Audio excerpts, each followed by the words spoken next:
અંકલેશ્વર શહેર ભારતીય જનતા પાર્ટી દ્વારા ડોક્ટર બાબા સાહેબ આંબેડકરની જન્મ જયંતિની પૂર્વ સંધ્યાએ દીપોત્સવી કાર્યક્રમ યોજાયો હતો। ભારતના બંધારણના ઘડવૈયા ડોક્ટર બાબા સાહેબ આંબેડકરની જન્મ જયંતિની પૂર્વ સંધ્યાએ અંકલેશ્વર શહેર ભારતીય જનતા પાર્ટી દ્વારા કાર્યક્રમનું આયોજન કરવામાં આવ્યું હતું। ભાજપ દ્વારા રાષ્ટ્રીય, રાજ્ય અને શહેરી વિસ્તારોમાં દીપોત્સવી કાર્યક્રમોનું પણ આયોજન કરવામાં આવ્યું હતું। જે અંતર્ગત અંકલેશ્વર શહેર ભાજપ દ્વારા રેલવે સ્ટેશન સ્થિત ડોક્ટર બાબા સાહેબ આંબેડકરની પ્રતિમાની સાફ સફાઈ કરી દીપ પ્રગટાવવામાં આવ્યા હતા। આ પ્રસંગે પ્રદેશના હોદ્દેદાર દિનેશ રોહિત, અંકલેશ્વર શહેર ભાજપના પ્રમુખ ધર્મેન્દ્ર પુષ્કરણા સહિતના હોદ્દેદારો અને કાર્યકરો જોડાયા હતા અને ડોક્ટર બાબા સાહેબ આંબેડકરને શ્રદ્ધાસુમન અર્પણ કર્યા હતા।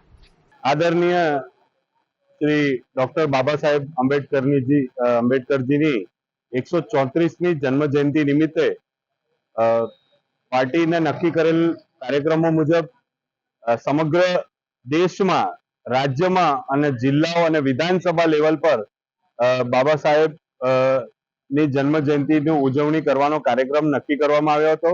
બાબા સાહેબ આંબેડકરના સ્ટેચ્યુને સાફ સફાઈનો અને સાથે સાથે દીપ ઉત્સવનો પ્રાગટ્યનો કાર્યક્રમ રાખેલો છે। એમાં ભારતીય જનતા પાર્ટી હર હંમેશા ડોક્ટર બાબા સાહેબ આંબેડકરને અનુસરણ કરીને વાળી પાર્ટી છે।